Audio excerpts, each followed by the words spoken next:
What's up, everybody? It's Bob's Three-Toed Warriors. We're going to talk about players that you want to avoid in 2020, and that show is going to start right now.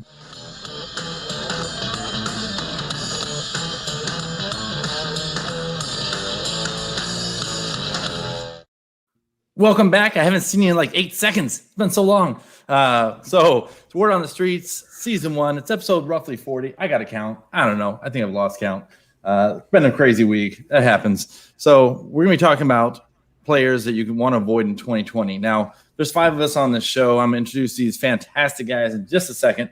But we all are going to like different players or dislike different players for different reasons. And we're going to talk about why. So I'm going to go around the board here. John, Dynasty Coach A, why don't you tell us a little bit about yourself, where your show, where you can be found, what you got going on? Let's hear it. Well, thank you for having me on first and foremost. Absolutely. I am very proud to say I was Bob's first ever guest, so none of y'all can take that from me. He was my first. I was his first. You always remember your first. Yeah, that's right. So I appreciate that. I'm with the Monocle Dynasty podcast and the Take It or Leave It podcast and the Debbie Devotional podcast. And like I told Nick on Friday, I'll probably have another podcast before the end of the show. So who even knows? I love talking football. I love it. It's just each show kind of breeds another one. You start getting new ideas, and then you just come up with something else. It's a little bit of everything. Obviously, like I said, Debbie, the Take It or Leave It is a solo pods. It's just like quick one hitters on a player, and then obviously the main show, the Monocle Dynasty. And we're going over everything, dynasty values, players, trades, all that kind of good stuff. Sweet. Nick, kick it over to you, sir. All right. Well, first off, I just wanted to thank you for letting me on again. Big incentive for me to come on tonight. I've actually been live with all of you except for Kyle, and ironically, I have a live draft on Saturday with Kyle, and I had to make sure that I wasn't getting catfished or anything, so I'm glad I got to talk to Kyle. He seems all right. My wife's like, "You're going to some random guy's basement for a draft," and I was like, "Yeah, I am. Sounds like a good idea." But yeah, that was an incentive right there. But yep, I'm Nick from P2W Fantasy. Everything we do is through Twitter, just at P2W Fantasy. Released an article today. We usually go live once or twice a week, just pump out content, myself and 2 others. But yeah, thanks again for having me on. Always nice to talk to you guys. No problem. And so you're safe with Kyle, but it's not Kyle's basement you're going to. Watch how many drinks you have. You're going to Henry's basement. So yeah. We don't have a good time. All right, Kevin, let's kick it over to you, sir. Yeah, thanks for having me on, guys. You can get me at Hammercast. I write a lot of Debbie stuff for them, and then some Dynasty stuff. And then I have a new podcast I started. It's going pretty well. It's called Beyond the Bounce. It's for coaching. I coach varsity basketball and football and those things. And we just had Kelly Graves on, #1 coach from Oregon women's basketball, on our last podcast. So it's been a lot of fun. So I appreciate getting on here and talking. I teach, so it's nice to get away. I've had a rough couple weeks, so it's been a nightmare. Man. So I just need to drink. I need to drink a lot, and I need to just talk football so I can forget about it. That's awesome. And Henry was actually on the in the comments here. He said, "That's my basement. This is Samoan." There you go. So that's got to watch out for. So all right. And then last but not least, let's kick it over to Kyle. Man, thanks for having me again, Bob. I wasn't your first guest, but you weren't my first guest either, so take that. No, man, just still dropping episodes of the Fantasy Football Smackdown. You formerly are the Fantasy Football Fellas, but man, just been having a lot of fun with that show over the last 2-3 months, and just looking forward to 2020, man. I drop articles a couple times a month for Fantasy Pros and Ball Blast Football. So you can follow me on Twitter at KyleFFFellas and find all that content over there, man. But just, yeah, man, really looking forward to this. Had to jump at the opportunity to come hang out with you guys for a bit. Awesome. Love it. I guess before we kick into the show, I'm going to tell y'all where I can be found on Twitter at Bob's Three-Toed, and on YouTube at Bob's Three-Toed Warriors, and then on Facebook, Word on Streets Fantasy Football group. But I'm going to break into the announcement because I just want to get this out the way. So it's going to seem a little weird. Why is he doing this? He's doing smells like football, baby.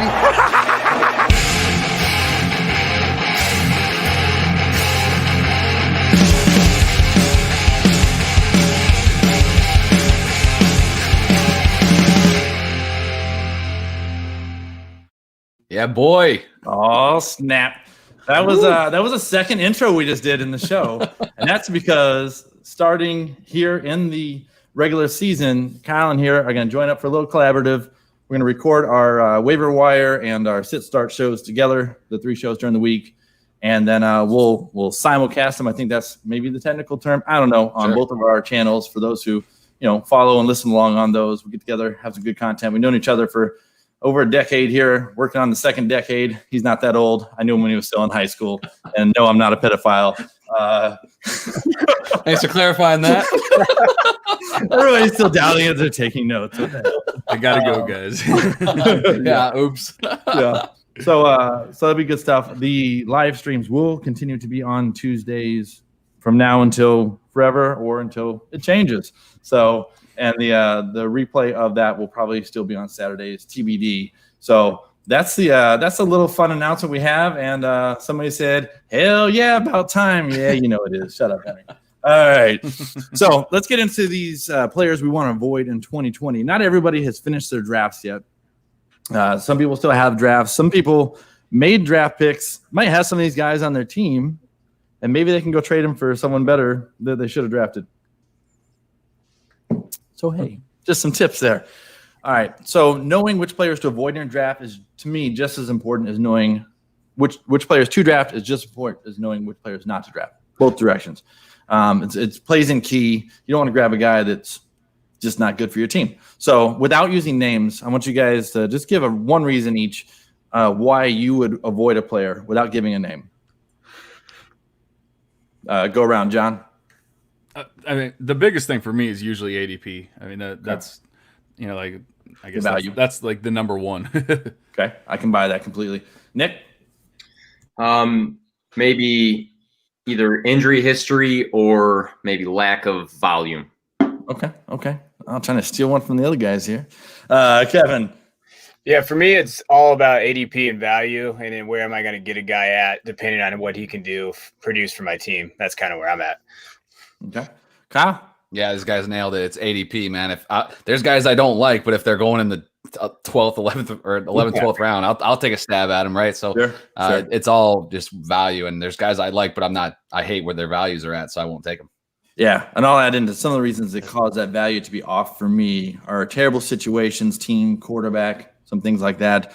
Maybe they're starting to Frank Gore in their career and sunset a little there. Maybe they're due for some serious regression from last year. I can think of a couple players off the top of my head that could be good for that for this year, or maybe just too much damn hype because that just pushes up the ADP. So it ties into really what y'all are saying, but I think he's in there big. So, Kevin, you got to the show doc first, so you get first dibs, and then we'll swing around not in the order of the screen, but in the order of my page because that makes it easier for me. So, Kevin, you went with number one. You went Kenyon Drake, 17 ADP. I'm using half PPR on Fantasy Pros. That's what I'm using. The general idea is still going to be about the same, probably wherever you look. But so, yeah. So I know there's some Kenyon Drake people out there that love him. So I know, I've just kind of been away from him. Just a couple reasons. For one, he finds himself in that tier with like Miles Sanders, Chubb, Jacobs, Eckler, and Jones. So he's going to be in that tier. I would take all those guys above him, to be honest. If I'm drafting, I'm taking all those guys. I mean, I got an argument last night with somebody about Aaron Jones, and he said, well, he's going to regress. Well, his regression is still going to be more than what Drake's going to give you, more than likely, even if he has a touchdown regression. I don't care how big A.J. Dillon's hamstrings are. Like, it's not going to do too much for me. I'm not that worried about Dillon. And so for me with Drake too, I mean, I would even argue maybe Fournette. Fournette's a guy that I've been targeting as well. Sometimes it depends on where you're at in the draft. He might be more of a value than going, because I think Drake's going at the beginning of the second round sometimes, running back 10-ish, somewhere in there. That's kind of where he's at. I'm not taking him there because that's too high of a value for me, like too high of he needs to really produce then. And if you look at his career, and I've looked at his career multiple times because I've had tons of arguments about this, I mean, the most rushing yards he's had is like 839, I think, somewhere in there. Receiving, yeah, he has a receiving threat, but he's never even shown in college. He's never been the guy. He's never been that dude at whatever team he's at. And then and then this is before the walking boot thing. So I'm not even going off. I was going to wonder what that was coming up. So that wasn't even like, I've been a big thing about Drake for a long time. And then the walking boot, and I'm just like, okay, well, it just shows that I just don't know if I trust him. I've been getting Chase Edmonds and Benjamin in a lot of my leagues at the later end, just because I think those guys are going to produce pretty well this year for him. I just don't think Drake's going to be able to give you what you need for the value that you have to take him at the ADP. Like if he's in the third or fourth, sure. I mean, what the hell? You might as well take him if he's your third running back. But if he's your solid number 2 running back, or even the first one, if you take a receiver first round, then you're going to be in a world of hurt. That's just kind of my opinion. Yeah. So I can dig that completely. And real quick on the walking boot, he says it's not a big deal. He's not injured, whatever. It's just for maintenance or just a whatever. You know what? Is that like rolling up one pant leg or something? Just looks cool wearing one walking boot. If it's really for maintenance and make you better, why aren't you wearing 2 of them? You don't want a good right leg and a good left leg? You got bullshit out of here. All right. So if you guys strongly disagree with someone's take, cool. We'll chime in, but as long as we're all somewhat similar and it's no big deal. Otherwise, we'll never get through our 16. But I'm cool with that. If y'all are cool with that, and we'll slide over to. I'm 100% on board. Quick counter is that my pinned tweet on Twitter, Kenyon Drake's giving P2W Fantasy a shout out. So see, there you go. You can't drop your boy. I'm staying out of this. Okay. Can't lose that endorsement. That's pretty cool. We found a homer. Cool. All right. Speaking of P2W, let's kick it over to you, Nick, with Mr. Doubt. I got Dalvin Cook on the show doc here. David Johnson there too. No, Dalvin Cook. Yeah. Obviously we know about some of the injury history. I wrote down the specifics, but just very brief from 2019 through 2014. It seems like every year there's an injury going down the list: a shoulder injury, hamstring strain, a hamstring sprain, ACL tear, shoulder labrum tear, ankle sprain, and another shoulder and labrum tear. And that's through what, 15 years of NFL history? Yeah, I know. Yeah. Dr. Edwin Porras, you guys probably follow him on Twitter, the at FB injury doc. He was quoted one time saying, each time he dislocates a shoulder, further damage is caused to the joint and bone. Another dislocation of either shoulder could lead to 2 to 3 weeks of missed time at best and end his season immediately at worst. So First red flag for me is all these injuries in the past, missed games. The second one now is Matthew Berry was just talking on a live stream last week about how Adam Schefter said, if they don't reach a deal with Dalvin, it's a major pause for drafting him. And we look back to Le'Veon Bell when he held out. Everything seemed like, what he's talking about week 1. I think he's still going to play. And then he held out. So I wouldn't count out that there's still a chance he does hold out. So for me, if I'm going to invest, I wrote down ADP 6. I think, Bob, you had 7.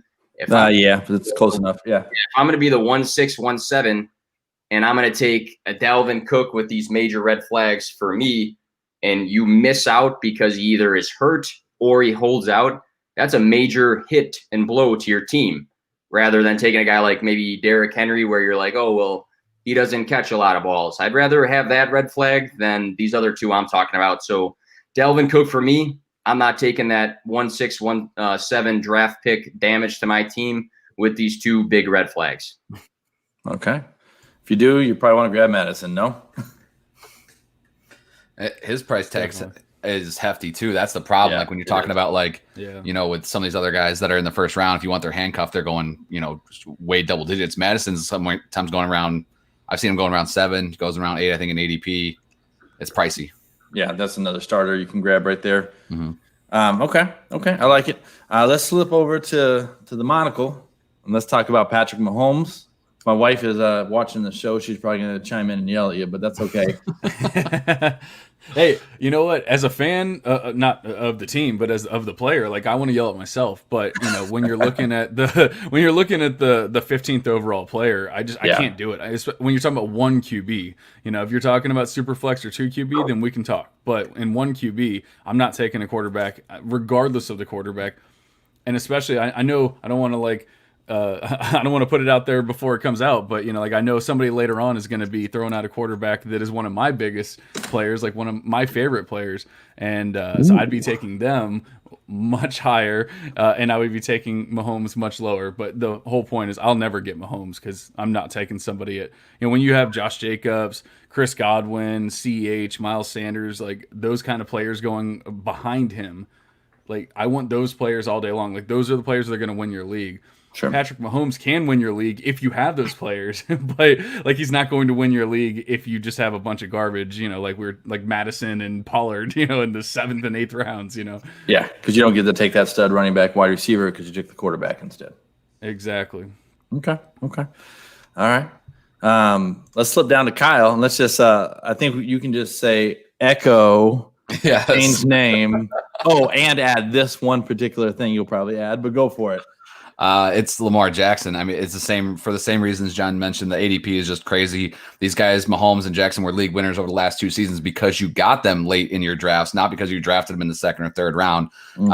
You've already just destroyed your return on investment because you're just taking them too early. You have to go with a different position there. You have to. If it's super flex, obviously adjust accordingly. Everyone knows that, but in one quarterback leagues, there's just no reason to reach on either of these guys. Jackson's touchdown percentage last year was insane through the roof, over 8%. That's going to come down. He's not leading the league in touchdowns. He's probably going to be closer to 25, 26 passing touchdowns, which is still going to probably put him at QB2 based off the rushing. But when you look at what you have to give up the other positions, just no way you can take either of these QBs.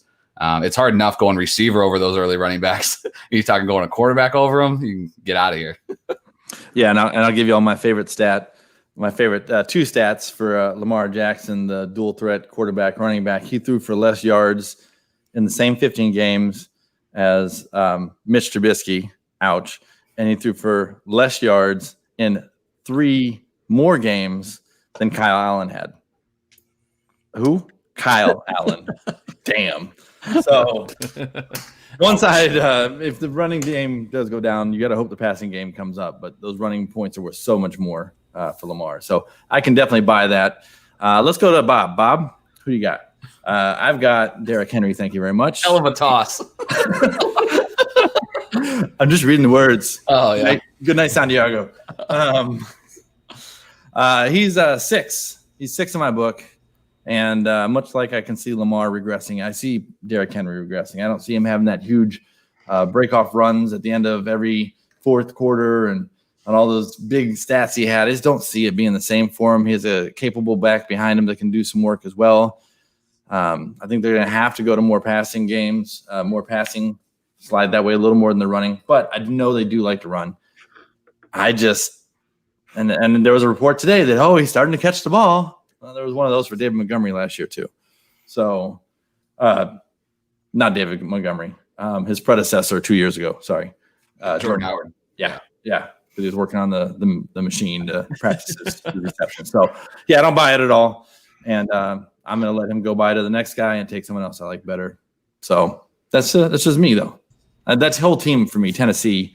I don't love how uber efficient they are, but you could say the same thing about Seattle every year, Russell Wilson, Tyler Lockett, and DK Metcalf, and we kind of expect them to do the same thing. So, but they've done it multiple. You said jump in if jump you're in. Okay, heavily opposed to it. Give me up, baby. Get him, John. All right. I just want to know real quick, like how far are you dropping him? Because if it's a spot or two and you're just like, I'm not going to get him because he's at 6, then I can deal with it. But if you're talking about dropping him out like out of the 2nd round even or something like that, then he's not. I don't think I dropped him that hard.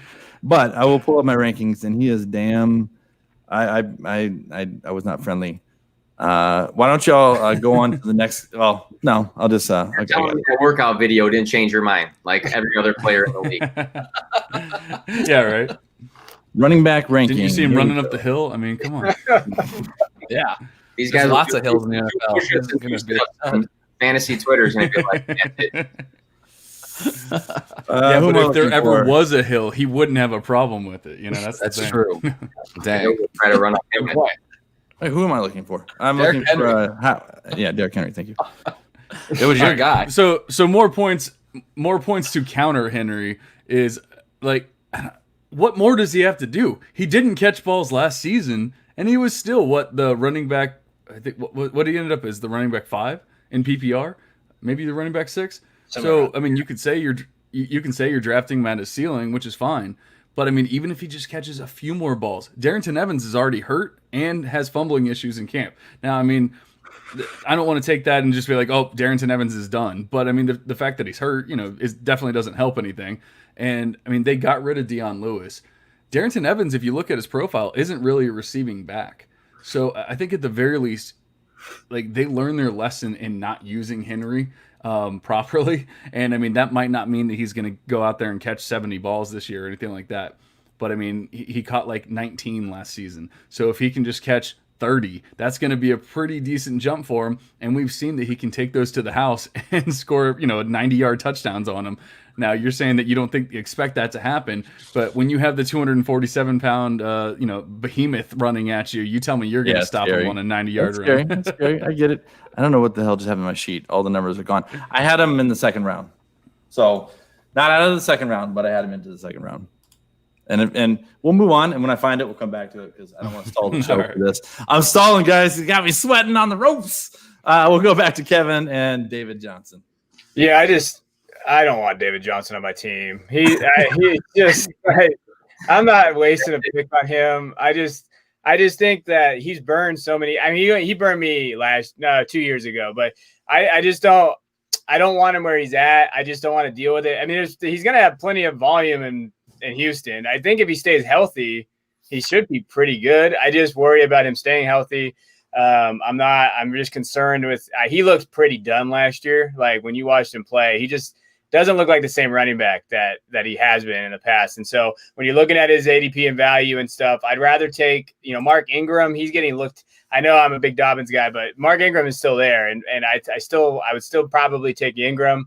I know some people are not big on David Montgomery, but I think I'd rather take David Montgomery in redraft and see, hopefully he breaks through. Cause I don't necessarily, we maybe can see a better David Montgomery. I don't know if we're going to see a better David Johnson. I just don't think we'll see that. So in terms of the value, Devin Singletary, maybe. I know he's going down there. After that tier, it gets kind of murky, but according to Fantasy Pros, Jonathan Taylor's going behind David Johnson. So, I mean, to me, I'd rather have those guys. I just don't think Johnson's going to stay healthy, and I just don't think he's the same running back as he was. They got Duke Johnson there.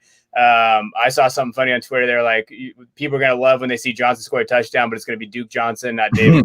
Yeah. I just don't know if I just don't want it. I just don't want him on my team. I'm just going to take somebody else and just roll somebody else. That's fair. Anybody disagree, agree? No? Well, do you really think that Jonathan – I have no issues with the take whatsoever, but do you really think that Jonathan Taylor's going to go after David Johnson? Like, there's no way that's happening, right? Well, as Fantasy Pro says it is, I don't think it would, but I'm just – in terms of the rankings, like, if that's happening, you need to get in a better league. But at the same time, like, you got to – No, you need to stay in that league. Yeah, take advantage of it. Yeah, that's true. But if he's in that tier, though, I just don't see him being that. He should be in, like, the next tier or based on his value where he's going right now. I won't be using my personal ranking because somehow, even though it only says 0.1, it's given 1,000 points for the season. So something broke in my spreadsheet. I will not be using that. Just roll with it, man. So, just roll with it. No, we won't do that. I was sitting there trying to fix it. I couldn't. So, all right. So that was Mr. David Johnson. This next one, oh no, sorry. Next one, P2W is Chris Godwin, 18th off the board. Yeah, so I'll probably make a lot of people mad saying that, but I just think that there's so many different factors on this Tampa Bay Buccaneers team as a whole that I don't want to draft Godwin as like I wrote down probably different ADP, but like the wide receiver 6. I don't see Godwin having that wide receiver 2 year that he did this past year. Looking at the past year, Jameis Winston tying the league in attempts with 626. I mean, we saw them chasing games, slinging balls down the field. Chris Godwin was 16th, I wrote down, in receptions, but 3rd in yards, so got a ton of yards. What what people don't talk about enough is Tampa Bay trending upward as far as their defense goes, bringing back 11 out of the 12 top guys. You had Levante David, some young guys like Antoine Winfield and Vita Vey. There's a couple more names on that list. Third in forced fumbles, seventh in sacks. That defense was trending up. So I don't know if they're going to be chasing as many games as they did last year. I also have Tom Brady coming in. Tom Brady does not care about his individual stats, in my opinion. I think he cares about winning games. And when he's going to be leading that offense, I can see Tom Brady spreading out the ball a little bit more. Last year, Godwin 121 targets, Evans 118. Then the drop-off was 69. So it was like two guys swallowing up almost everything. I see Tom Brady managing an offense that has a win-focused mentality. He's going to use his tight ends. He's going to use Gronk. I could see O.J. Howard having an upswing in his year. Whoever that third wide receiver is going to be, if it's Tyler Johnson or Scotty Miller or whoever else is in the mix there. They got backs that are being trained to catch the ball. So I don't foresee Godwin having the same target share. I don't see the game script being in favor of him having that massive wide receiver 2 overall finish that he did last year. I'd rather take guys like I wrote down, and I know it's on somebody else's list. I don't want to have a giveaway here, but I'd rather have a guy like Kenny Golladay, DJ Moore, Allen Robinson, and even potentially in a bounce back year for Juju Smith-Schuster above Chris Godwin for me. I'm just a lot lower on him because of these changes to the team, the changes in the game script. So I'm out on Chris Godwin at that ADP. I can buy it. Let's slide on over to the monocle and Mr. Golladay. Hurting my baby feelings right there. You hurt my baby feelings. Yeah, I was gonna say I don't think you like this one too much. But once again, you'll find if you listen to my show or even just listening to this one, you'll figure out pretty quickly. I just don't like the ADP. And with Golladay, 25 is what I have him down for here in half point. So yeah, but I mean, more importantly, it's wide receiver 7. And I did a take it or leave it pod. Like I said, it's just a little solo pod, quick. They're like 10, 15 minutes about Kenny Golladay a little bit earlier in the season. And it, basically like the conclusion was I have him, finishing the season somewhere around like wide receiver 13. Now that's not a huge difference, but when you're talking about like the first couple of rounds, like a 6-spot difference could be, the wide receiver 13 isn't going until, pick 32. So you're talking about a 7-spot difference. You're going in now into a different round almost. And so there's just guys going behind him. And actually I wrote it down. I guess I should actually look at it. There's guys like Mike Evans, DJ Moore, Allen Robinson. And I know somebody, I forget who it was on the show sheet, but somebody does not like Amari Cooper, but I would take Amari Cooper over him as well. I think it says Amari Cooper. Yeah, that's what it was. That was me. But I would take all those guys over him. So even beyond the ADP, like there's just guys that I would take over him. So it's not that he's a terrible player or anything. I guess the biggest thing, to make an actual argument besides ADP is that it's not like a true he's the number one situation. Like people want to think that it's that, but it's really like a 1A, 1B kind of deal with him and Marvin Jones. And we could see some progression from Hawkinson, and obviously like people are pretty excited about Swift. So if all of that kind of happens, then I don't see how he's going to be wide receiver 7. Add on top of that, like a really high yards per reception, like extremely high, like unbelievably high, much higher than Calvin Johnson ever got, and then an extremely high touchdown rate. And I see a lot of regression. And then, like I said, with everything else, so I don't see Golladay being wide receiver 7. But I could see him being wide receiver 13. That's not that crazy. I'm just not drafting him there. I can dig it. I don't like to take him as my first quarterback, so that's early, very, very early in the 3rd round. I wouldn't want to take him as my first quarterback. Either. Yeah. I caught it. I was like, are we letting that happen? Okay. My first wide receiver. But if I swing around and grab a stud running back in the 1st round and pick up another wide receiver I like that feels a little more consistent, I like his upside as my second wide receiver. But if I went running back, yeah, I'm going to have to let him slide by for someone who feels a little more consistent to me, even though I love saying Holiday. All right, let's go over to Kyle and his boy, I can dig Melvin Gordon on this list. Melvin Gordon on this list. This has been a long time. I couldn't see this happening for you. You just the situation, and we talked about, and I think somebody mentioned it. I apologize too, but I've talked about it on the SmackDown too. Is like for this season, continuity is a big piece that I'm looking for in these offenses. And when it might have been Bob, but regardless, like when you're talking about teams coming in, new coaching staffs, new players to new teams, like those are always difficult situations. And then we're talking about a shortened and condensed offseason. I'm just as tired of hearing about that as everybody else, but it's a factor. I like, Melvin Gordon in the past when he was in LA, this team would just give him the ball at 4 times if they had to let him score. And I'm just not sure that that's going to be the case in Denver. Now, the good thing about Philip Lindsay is that he's more of a between the 20s type player. That's where he's seen most of his workload over the course of his first 2 seasons. But and the fact that Melvin Gordon is a fine pass catcher should help him out here. But it's kind of similar to what John was saying again. Like, I just don't like the ADP. I think for me, anybody when you're talking about those rounds 3, 4, 5 running backs, I just don't want them. So if you're taking your top 2 running backs, you don't have to worry about these guys. Your RB3. I'm just going to wait. I'll take Cam Akers. I'll take DeAndre Swift. I'll take Matt Breida 5 rounds later. I don't care. Like I'd rather just take the shot on those guys and pick up the wide receivers in that 3rd, 4th round range that I really, really like. I've been in drafts where I go, wide receiver, tight end, just because I don't like the running backs that end up getting to me, and I'll still skip over these guys. I think their upside is really capped.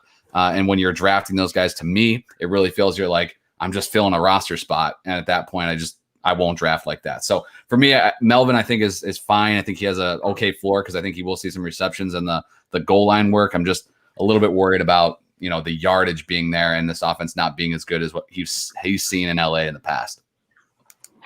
Okay. Anybody opposed to that? Or okay. Good. No, I'm just kidding.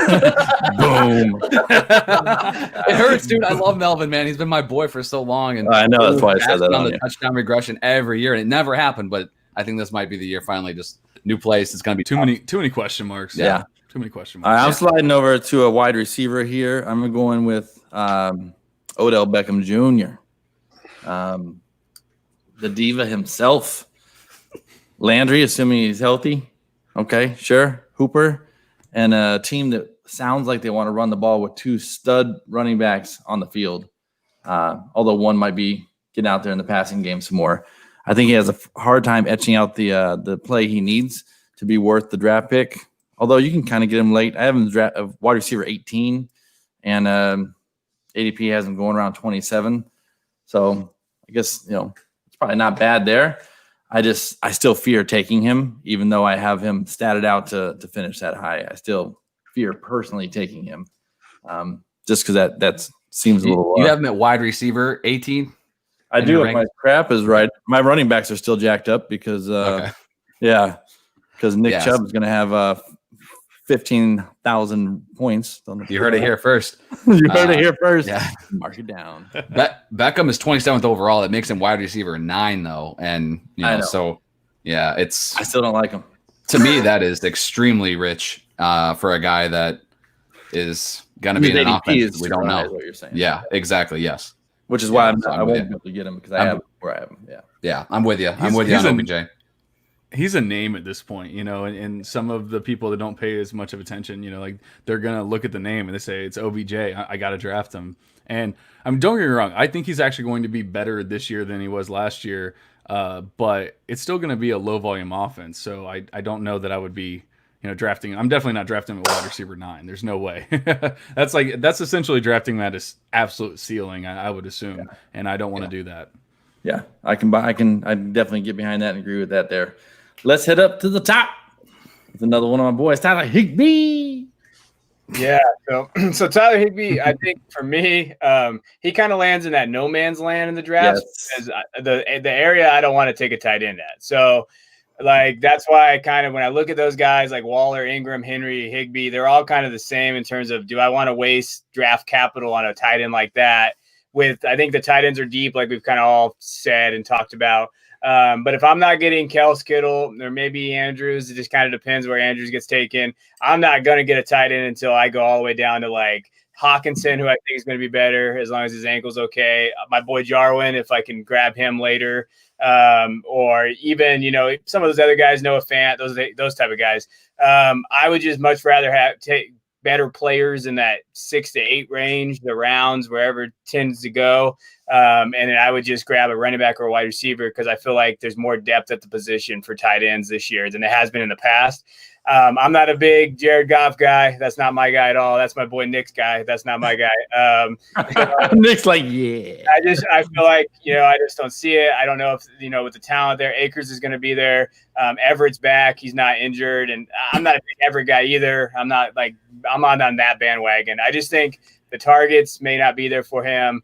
And based on that value, that's just a guy that I like to avoid if I can, and just grab another tight end that could probably give you the same production, but you're going to get a better player in those middle rounds by doing that. Quick fun fact: I sold Tyler Higbee at the end of the season for the 1-8 and drafted CeeDee Lamb there. So I got league for CeeDee Lamb. That's amazing. Oh, the Higbee hype is insane. I have no issues with the Higbee, hate or anything like that, or just saying like avoid him in those rounds. But Nick, can we tag team him here and say like Jared Goff is gonna just completely go off this season? I'll be your manager on the side because I'm waving the Goff flag like a madman as well. So I moved him up. I just did my hot takes. Maybe I should pod, and maybe I should have done this one. But I just moved him up to my quarterback 7 for this year. Yeah. Ooh.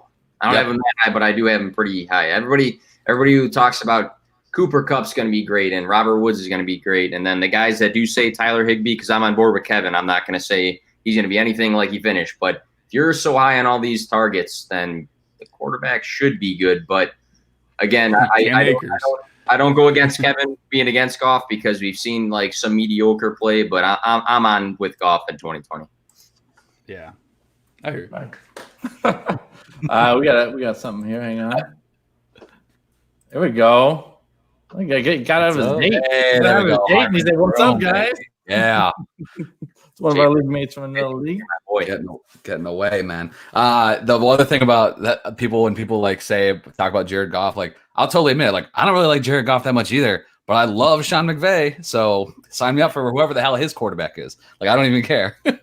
So it's gonna be. I think it's gonna be a good year. And oh man, yeah, I love you. If this was a show that who are you targeting this year, that would be 2018 Goff. That's who you're targeting, says Hartman. I just want to make it clear. I don't hate Jared. I just don't. No, I know. It's a neutral relationship. Me and Jared, I have him on teams, but he kind of screwed me last year a little bit. But I'm just there it is. I'm here. I'm not a hater. I just don't know if I want him.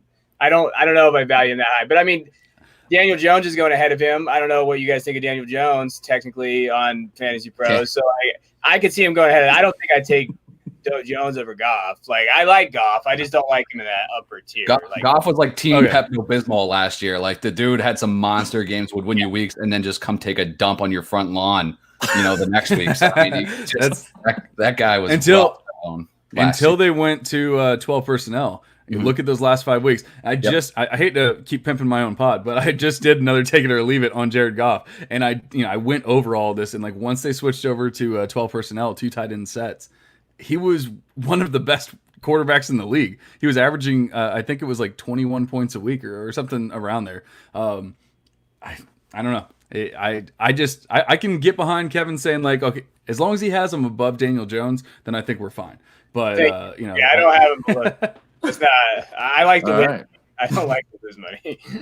And with that, you can take it or leave it, John said.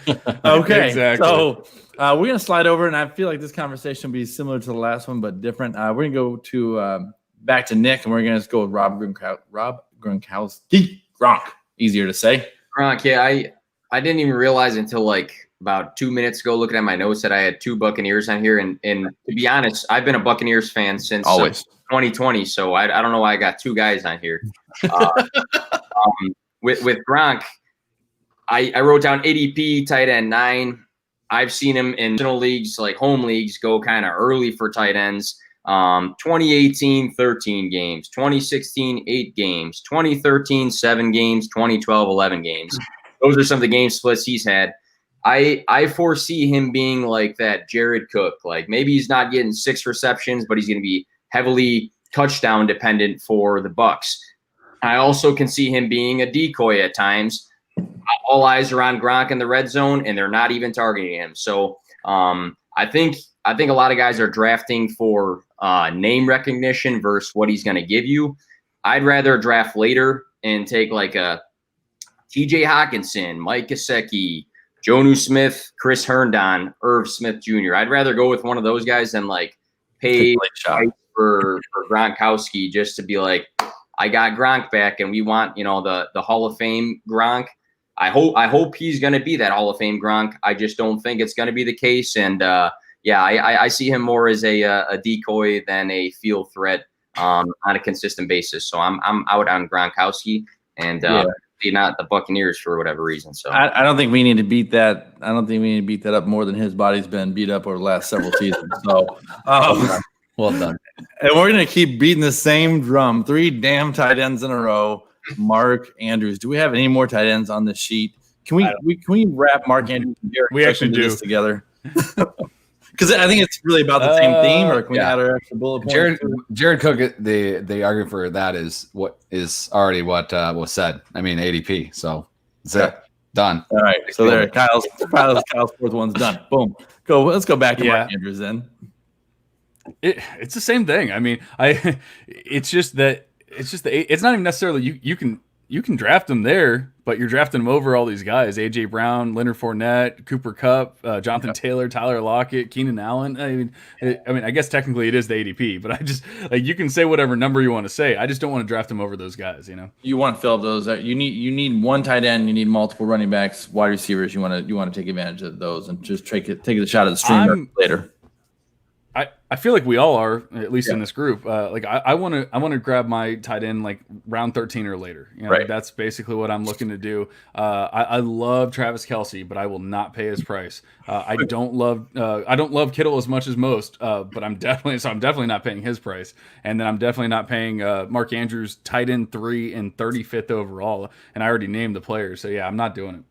Here's a bonus question for you. So people who play in 10-team leagues. Not super flex, not tight end premium, just your basic vanilla 10-team league. Probably has 1 flex, probably has 2 wide receivers, 2 running backs, maybe a 3rd wide receiver. Are you more apt to go with a stronger wide receiver, quarterback, or tight end or a quarterback there in those first couple rounds? Grab a Kelce in those kind of rounds and have that advantage, or is it still load up on the guys? It's best player available. Not for me. It's the same. Okay. Yeah. Same. Okay. Just checking. Some people subscribe to that, and some people don't because they figure they have an extra round to condense. They can probably sneak in an extra running back, with that. So. Well, this will be another little hot take, but I have Andrews still as my tight end 5 this season. I think most people are moving him up to tight end 3 or even higher, but I still have him. So, regardless, even in a 10-team league, even in an 8-team league, if you're drafting him at tight end 3, to me, it's still too high. Okay. Yeah, all right. Tight end 5 is Hayden Hurst. Got it wrong. You wrong. I'm still not taking him as at the tight end 5 price. So he is one that I actually probably would reach for in the 7th, 8th round, though, because I think his potential is higher. But we will not go into that because that is not this show. All right. Mark Andrews. We're going to slide over to Kyle and Adam Thielen. You got a Thielen? Man, I just don't get it. I absolutely do not get that. He has gone down a couple spots in ADP. He's going wide receiver 13 right now. But to me, I just think his upside is really. Who else throwing the ball to the 4 times they throw it to? It doesn't matter. They had no one last year. Thielen missed time last year. Stephon Diggs, 94 targets. Stephon Diggs, 94 targets. They still have Irv Smith. They're going to be working this offense. They spent a 1st-round pick on Justin Jefferson. There's not a ton of options there. I get it. There's also only 450 pass attempts sitting out there for the taking. This is still Gary Kubiak offense. I don't care. It's Kevin Stefanski leaving. That was Kubas running this offense. It was doing what Zimmer said. So for me, Thielen is just a guy that he's shown some nice touchdown potential. We've seen some big seasons from him. He needed 140 plus targets in those seasons in order to put up those numbers. And it was a fun ride. And I love the story, but he won't be a player that I own because there is I have him outside my top 25. I just don't want any piece of this Vikings passing offense when you talk about Adam Thielen and the price of paying a whatever set third rounder even for him. I just don't see the upside that a lot of other people see, and it's just limited opportunities with the targets that I don't think he will see compared to the other guys that I think are slam dunk 120 targets in the bag. So I'm not going to pay that price tag with Adam Thielen. A lot of the same thing. It's him and Odell Beckham Jr. are the same argument for me. They're kind of tied together because they're both dealing with guys that, Kevin Stefanski coming over from Minnesota. It's just offenses that I just do not think are going to throw the ball. And you're sitting there with, Robert Woods going after him, Cooper Kupp. Those are guys that are going to be in an offense throwing it a ton. Calvin Ridley. 600 plus pass attempts in those offenses. So I'm just going to pass on Thielen when he's sitting there at the top of the book. Okay. All right. Yeah, especially when you got to take him 30 by ADP, which is middle of the third round. It's probably going to be your first wide receiver, and you're going to guys that may not get the ball a ton. So, or you just might get peppered, but we shall see. We'll see. Hopefully he does. That'd be great. One or the other. One or the other is going to happen. All right. Here's a guy that just broke out on the scene after 5 years. He had the perfect scenario. I can't say he has the perfect scenario this year. That's Mr. Devontae Parker, the taller or faster Alshon Jeffrey, I think he was termed by Jay Cuddy at one point. But at 50 off the board, if he repeats what he did last year, that's fantastic. You did great. But I don't think you can count it at all. You don't know if Fitz is going to be the quarterback at all, if he's going to be a quarterback half the season, the whole season. You don't know. You don't know what the rookie quarterback's going to come in and look like when he comes in. You do like the fact that there's not a lot of competition on the field. It seems to be dwindling as people are opting out, things like that. But I'm not banking on that fifth-year breakout. Anybody else loving Parker or not loving Parker? Or does anybody love Parker? No, not at all. All right. I think real quick, the splits are for real, man. Without Preston Williams, with Preston Williams, 8 games, 400 yards, 4 touchdowns. Without Preston Williams in 8 games, 800 yards and 5 touchdowns. Like, let's be real here. So yeah, Preston, I'll just take this yardage and I'll take it to my house. Beneficiary of an injury.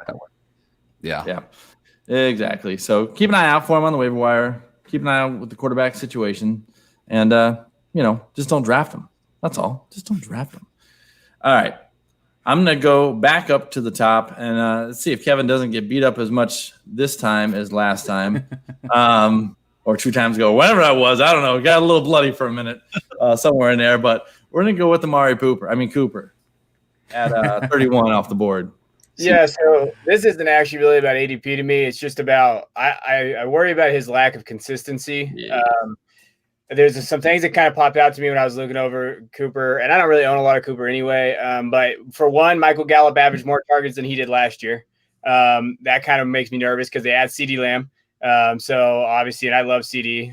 So I know that they're going to take away some targets there. I'm a big Tony Pollard guy. I think Pollard's going to be great for us. And I think in McCarthy's offense, they're going to find ways to use him. So there goes some more targets. Zeke, obviously. And then you got all those different things. And one thing that I saw last night that I really liked, I'm going to steal from him, but Chase Vernon was talking about Cooper. And he was talking about how last year, 9 of his games fell outside the top 20 when he faced a real cornerback, a real good, actually top 10 cornerback of teams.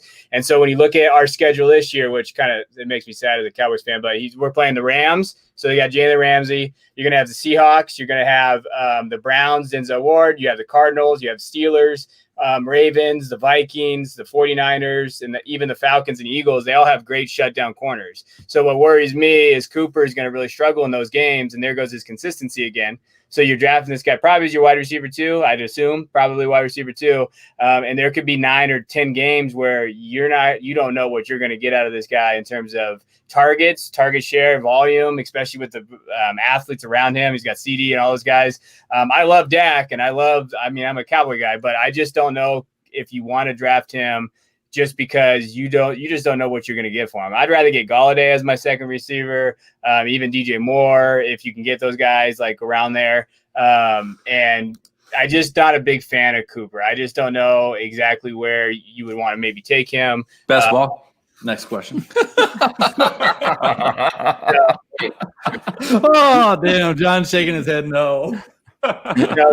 Hey, and even last year he struggled down the stretch, and that's a real thing. And I know he had over almost 1,200 yards last year, but he also had over 200 yards against the Packers defense that was terrible. So, like I said, he does blow out and he does do those games, but at the same time, you're just not getting the consistent numbers that you like to see. All right, John, you were the only one not shaking your head yes, and you were the one who fired back at my best ball comment. So you got to take it or leave it for us there? John? Oh, we cut out for a second. Sorry. Yeah, I'm back. All right. Yeah, I don't know if we have enough time to actually go over how wrong Kevin is here. So and the bloodbath is back. We have time. So we have this quarter called overtime. But I think you already know what I'm going to say at this point. But I did a take it or leave it about Amari Cooper. I guessed it right. Damn, awesome. Oh man. No, but I mean, basically, like he was injured. He had like 3 major injuries last year, and so everyone's all hyped up on he can't play against the best corners in the league, except for you. If you look at last year, he went up against the best corner in the league, and he didn't have like a 40-point game or anything, but he had like a 17.5-point game or 17.5-point game. So get out of here with that whole he can't compete. Like, he's one of the best wide receivers in the league. When a player goes for 3 MRIs and multiple X-rays in one season, he's not healthy. Yeah. Okay, like he's not healthy. He was going for MRIs, and we're waiting, for the season or for the week for the news to come out that week, and it was like, he's getting an MRI. Oh, it came back inconclusive. Like, okay, but he still went and got an MRI because he knew he wasn't right. It wasn't like enough to shut him down for the season, but he still wasn't right. And so not enough for surgery either. So whatever it is, does he re-aggravate it? Well, one of them was a contusion. He took a shot to the leg. So that's not really something that you would normally need surgery for. It's just more, time and that kind of thing. Obviously, like in Tyler Lockett's case, he had a contusion and it became compartment syndrome, and he almost had to have surgery because of that. But Amari's wasn't, quite as bad, but it still was just on top of he had a knee injury, and then he also had plantar fasciitis, I believe. So it's just nothing that you want to deal with as a wide receiver who's running on your legs, and he still finished as a top 12 wide receiver. Okay. So why aren't you drafting him as a top 12 wide receiver? I don't get it. How high are you taking him? I mean, I'm perfectly fine with where he's going. I'm all about ADP. I'm all about value. So to me, drafting him at wide receiver 12 is a value because I think he'll be higher than that, assuming health. Which, I mean, that's all we can do at this point. So that's what I would be doing. I don't necessarily want to draft him that much higher, but I mean, we just talked about Adam Thielen. Adam Thielen's going one spot ahead of him. Give me Amari Cooper over Adam Thielen at this point. Do you worry at all though about? I mean, let's say you're assuming he was injured in certain times, and you brought up that he did have those check-ins with the doctor and everything. Do you worry about the inconsistencies though when you're going to get I'm looking down the list. 1.3, 6.8, 2.9, 6.4 weeks. I mean, the 39.6, this is one of my leagues against Green Bay, phenomenal. But then very next week, 1.3. So what bugs me about him is like the inconsistency. We saw it in Oakland where he wasn't always phenomenal. Chalked it up to quarterback play, but I think now hey, some guys are high on Jarwin. Some guys think CeeDee Lamb is the best wide receiver in this class, and he's going to step in. Michael Gallup's a monster. If we chalk up this inconsistency with, hey, there's more target competition, that's my only reason that I'm with Kevin a little bit on this, I guess. So I'm gonna say exactly. I'm back enjoying the boxing match. That's all. So I'm good. Yeah, like I said, I didn't know if we had enough time. I'm sorry, I brought it up. So I'm gonna say exactly what I said on my take it or leave it. And these are his weeks. Like, these are his weekly points. 14.3, 26.1, 7.0, 41.2, 31.5, 25.1, 8.3, 13.9, 13.4, 13.7, 37.4, 9.0, 16.1, 17.1. Oh, wait, those aren't his weeks. Those are Chris Godwin's weeks. Chris Godwin is going as the wide receiver 6 at 18 overall, and Amari Cooper is going as the wide receiver 12 at 31 overall. So, we've seen it with Tyreek Hill. We've seen it with Chris Godwin. We've seen it with a lot of other wide receivers. Players are not always consistent, and consistency is kind of overrated. I mean, I want Amari Cooper to score me 40 points and win me that week. And, he had at the very least 8, I don't remember exactly what it was, but he had 8 like top 12 wide receiver weeks and then a lot of those were the number 1 or like at least in the top 3. And he won you those weeks. I want those weeks. That's what I want. And so, even taking the injuries out of it, just last year, I want those weeks that he had, and I want to win my weeks because of that. All right. We're going to slide away from Amari Cooper. You have to, man. You have to buy back to that in, man. That's all I'm saying. Like, it's 100% consistency. It's 100% about that. If you can't stomach that, then 100% do not take him, because he's not a target monster. He will not be, regardless of how many weapons they have in this offense. So he's boom bust. But because he doesn't run a 4.2 40, no one thinks of him like that, because he's not Deshaun Jackson. Well, in fantasy, he kind of is, so I totally get, both sides of it. And I'll just throw that out there as somebody that is Cooper ranked high. It's because I don't value consistency as much as some people. So if you do not take him. That's a good point. I think draft strategy is a big thing for people too, because like you just said, boom bust can win you guys weeks. I'm very different. I want a guy like Robert Woods instead, who doesn't score a lot of touchdowns but gives a massive target volume. It just depends on your preference in guys, and that's what separates us in leagues and everything. So I think seeing both sides of it's important for people listening, because you can be this guy or that guy and be good at that still. So. Yeah, absolutely. Definitely. All right. So we have 3.5 players left. I said half on purpose. And not because the next guy is only half as tall as most quarterbacks. But that was unintentional, but I love it. I'm going to swing over to you. Nick, with Kyler Murray.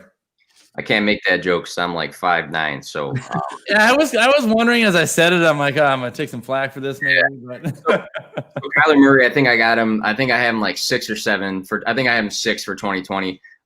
He's going to be good. I just am against the overhype, because I see him drafted as the 3rd quarterback in leagues I've been in off the board, and guys are trading like crazy things for him in super flexes. But this past year, he's a top 10 quarterback as a rookie.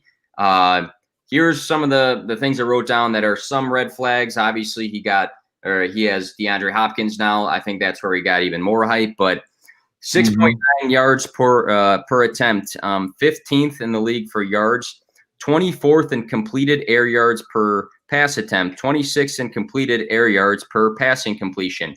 Number 3 in bats, which might have to do with your height thing over there. Number 7 in passes thrown away. Number 9, according to Pro Football Reference, in bad throws. And number 21 in touchdowns. So I think the reason I'm avoiding him is not because I think he's going to be bad, but I think that we got to look a little bit deeper sometimes than, hey, this guy just got a great wide receiver, and he's going to go automatically up to QB3.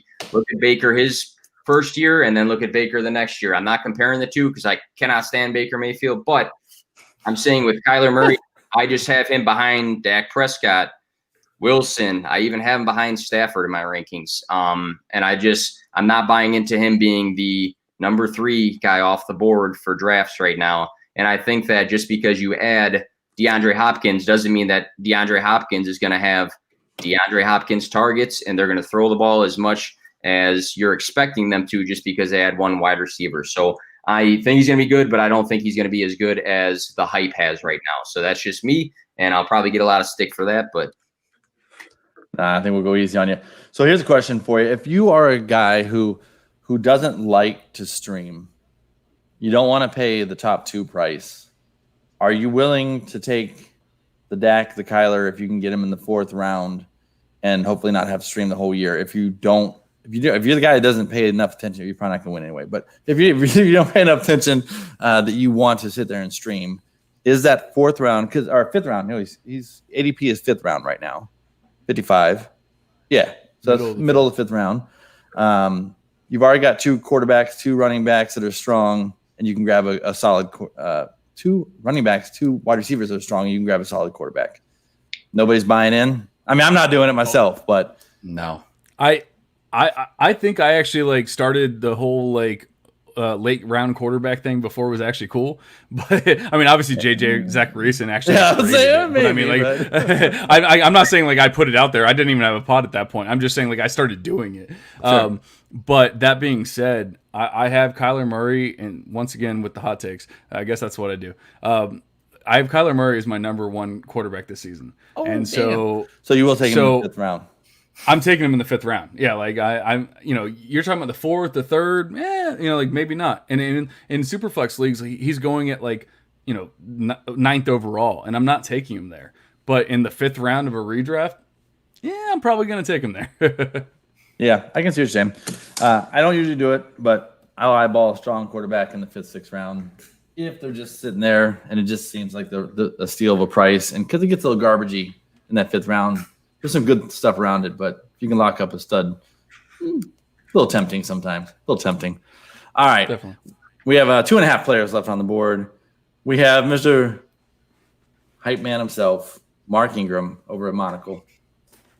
All right, so back over to me. This one is actually the only one it's not really an ADP thing. I really don't have an issue with his ADP as far as where he's going for running backs. And the 3rd? Going his running. Well, I don't. Overall.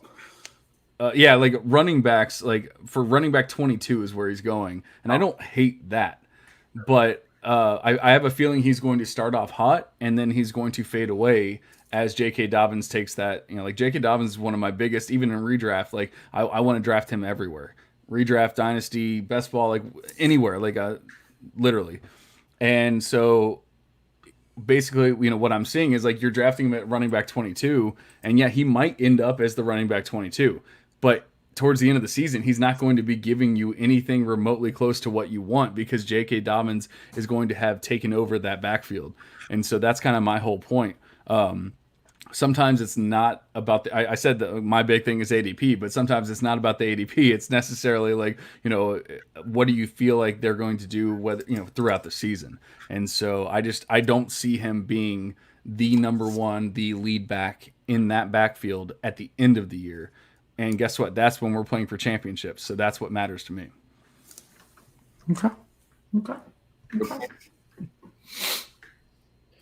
I think he's a little exciting, but yeah.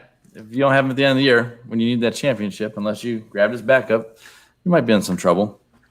All right, Kyle already spent his 4th pick on Jared Cook. Don't draft that guy.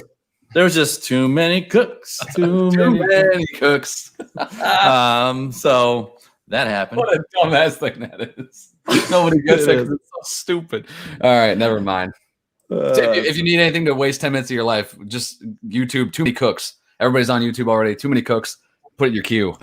Yeah, thank you later. Just in the queue. After all right, person 8, I think I have to. That was pretty good. I'm gonna go with these last 1.5 people here. I'm gonna start with the half, and that is drafting kickers and defenses before if you even have to have one in your damn league. I'll take them 1 round early at the very end. I won't wait till the very last round if I can steal the top 1. But outside of that, I'm waiting till the last 2 rounds. I was sitting here looking at the ADP when I was doing this, and I saw in the 7th round the San Francisco defense going, and I was like, hell no. So that's the half tip there for you because they're starting to flush out of leagues, I think, more and more.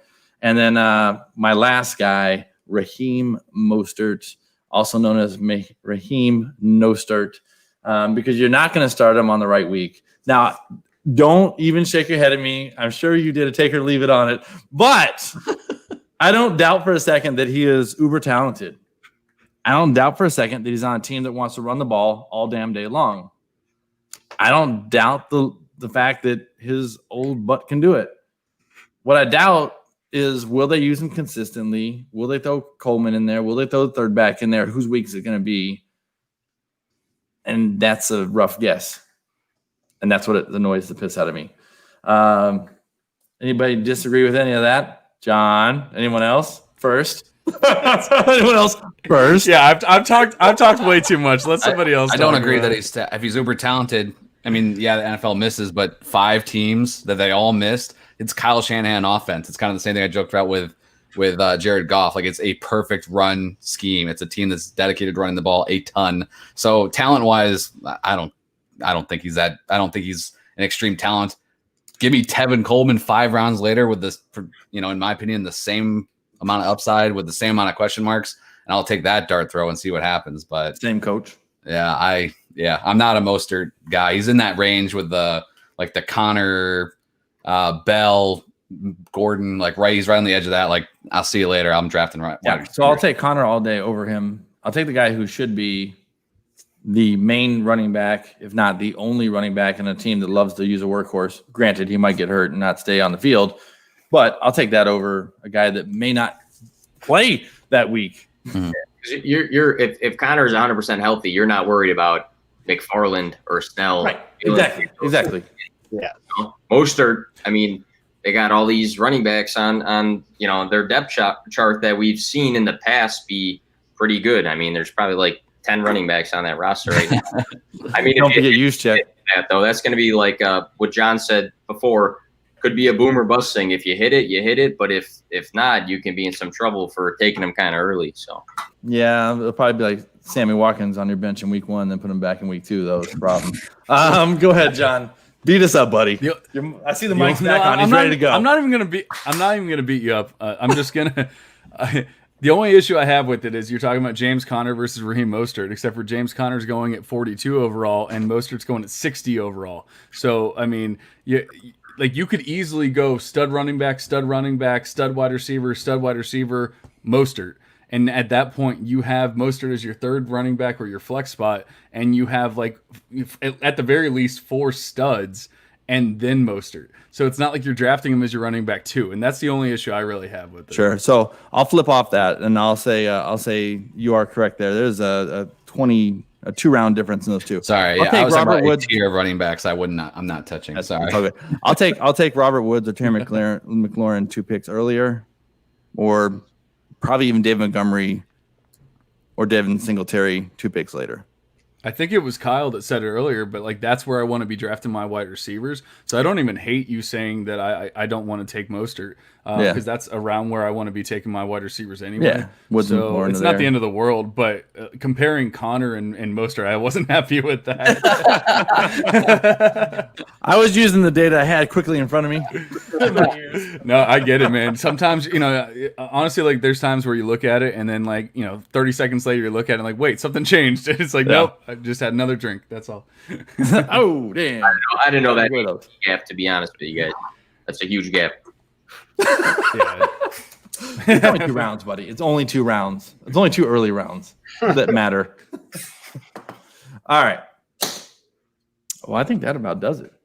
I think we're in the overtime. Yeah. I think we had a lot of fun with that show. I think Kevin's going to get some bandages. Hey, I'm good. What are you talking about? I'm fine.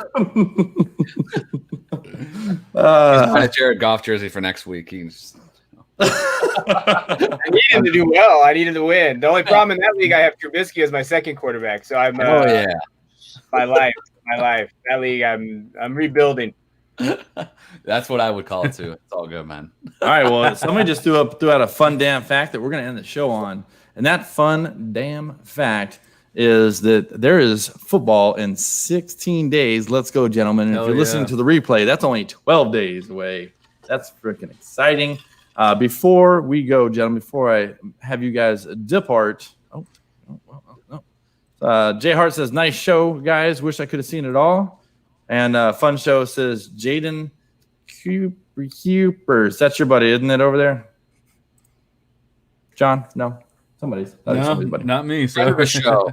Well, you're going to have to just inherit him then. Jaden, you're my buddy now. Actually, you know what? I didn't see who it was, but I do have a Jaden friend on here, so maybe it was him. There we go. All right. I've never learned his last name. I call him MG. So if it is him, I apologize, and it's definitely one of my friends. All right. Go around the board one time. Let people know where you can be found. Kuipers. All right, I tore up your name. Sorry, Kuipers. Go around the room. Let me know where you can be found. And John, you're first. Once again, I'm at Monocle Dynasty or at Dynasty Coach A. I don't really post stuff on Twitter, so you can just go ahead and follow the Monocle Pod. I don't really care. Okay, now I'm looking at the picture. It's definitely Jaden. Okay, it's MG. Sorry, that's he disowned you love me live. he disowned me live. That was no es bueno. But once again, I run the Monocle Dynasty podcast, the Take It or Leave It podcast, which I think I might have mentioned once or twice tonight, and then and then also the Debbie Devotional, which we'll actually have a Debbie pod coming out here this week. So not a Sounds lot like of Debbie stuff going on for one of those. That'd be really cool. I mean, yeah, that'd be really cool. I don't want to take over the whole thing. So that's me. Find me there and take a listen. All right, Nick. Just quick note. I'll take your friend if you don't want him. It looks like you can have him because I lost. You've him, been disowned. I'm just trying to build the followers, but no, it's Nick at P2W Fantasy, just on Twitter at P2W Fantasy. We put all our content out there. Live streams, articles, we got a YouTube page, have our podcast, always posting out some stuff. And Bob, thanks again for having me on with some great guys here. Awesome. Absolutely. Kevin, over to you, bud. Yeah, so, just take a look at my stuff on Hammercast. I'm just now finishing up my Dynasty Mount Rushmore articles I've been doing. I just finished my wide receivers, and now I'm going to go to tight ends, which is my favorite position to kind of scout and do those things. So you can go there. If you're a coach, Beyond the Bounce podcast we started, if you want to listen to that, that'd be cool. And then other than that, I've just started working on my Debbie rankings for my freshman class next year. So I'm looking at high school tape right now and going through all the high school guys and doing all that. So that'll be coming out at some point. Awesome. I get in trouble every time I say something like that, but you actually have a Debbie show. Kyle's like, what the hell? No. Over to you, Kyle. Well, I was gonna do a podcast with Bob, but I don't know about this now. Man. He's a liability. Yes. You can follow There's me no at fancy pro stuff behind my picture, so I'm good. Yeah. Nick, steal that one too. Yes. Oh my God. All right. You can follow me on Twitter at KyleFFFella. You can check out the Fantasy Football Smackdown twice a week. Right now, I'm going to be doing some collaboration stuff with Bob in the season. So looking forward to that. And just follow me on Twitter. That's where you find. I'll repost articles, other guest appearances, crap like that. It's fun. Love talking football. So hit me up anytime. And as Nick said, thanks for having me, Bob. This is a lot of fun. All right, guys. I really appreciated you guys having the show. Hope everybody watching, listening live and the replay is enjoying it. Following my guests and subscribing to the show and leaving comments. It's very appreciated. I can be found on Twitter at Bob's Three Toed, on YouTube at Bob's Three Toed Warriors. And live streams will be Tuesdays from now on. Enjoy them. They're a good time. And then here I laid out the show schedule for you. So with that, for all the guys here, I'm going to say soon enough, very soon enough, I've just been told 16 days, from now, you'll be able to hit the waiver wire, set your lineups, and dominate your opponents. But until then, we will see you.